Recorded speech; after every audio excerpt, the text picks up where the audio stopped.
अस्सलाम वालेकुम, मैं हूं वसीम अली अग्रेरियन और इस वक्त मैं गुज़र रहा था एक जगह से और एक फील्ड बिल्कुल सड़क के पास था। और जब मैंने देखा एक फील्ड में धान की कटाई हुई और कटाई होने के बाद जो धान की बाकियात थी, उसके जो पराली थी, उसको उस काश्तकार ने आग लगा दी है। तो मैं बात ये करना चाह रहा हूँ, बारहा कई दफ़ा हुकूमत की तरफ से और अब तो एग्रीकल्चर डिपार्टमेंट बाकायदा इसकी एक बहुत अग्रेसिव और अच्छी कंपेन कर रहा है कि धान की जो बाकियात है, जो जब हम उसकी कटाई कराती है और उसके मुड्ढों को आग हरगज़ ना लगाएं। इसके बहुत सारे नुकसानात हैं। ये हमारे काश्तकारों को पता नहीं क्यों नहीं समझ आ रहा कि इसके इतने नुकसानात हैं कि हम सोच नहीं सकते। सबसे ज़्यादा तो इसका नुकसान हमारे माहौल को नुकसान हो रहा है कि हमारे माहौल में जो स्मोक बन रही है और जो अक्टूबर नवंबर में बहुत ज़्यादा स्मोक बनती है और जिससे हमारी आँखों को नुकसान होता है, हमारी स्किन को नुकसान होता है और हज़ारों बीमारियाँ इस स्मोक से जन्म लेती हैं और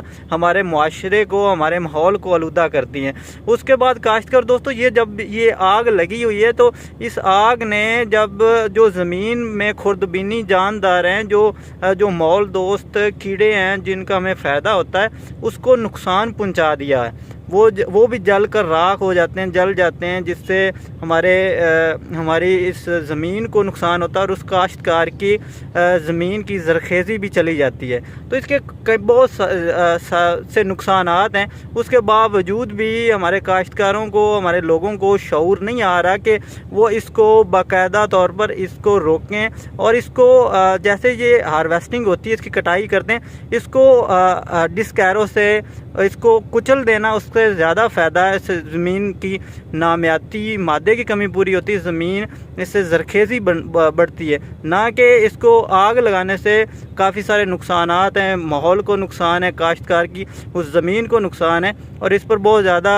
अग्रेसिव हुकूमत की तरफ से भी कंपेन लॉन्च की गई और इसका हमें ख्याल करना चाहिए। मेरा बात करने का मकसद ये था कि ये जो रवैया है, इस रवैये को बदलने की ज़रूरत है ताकि हम इस रवैये को बदलें और अपने माहौल का भी ख्याल करें और अपने इर्द गिर्द बसने वाले लोगों का ख्याल करें। हमें हमेशा दुआओं में याद रखिएगा। ये एक मुख्तसर मैसेज अवामुन नास के लिए था, काश्तकारों के नाम था।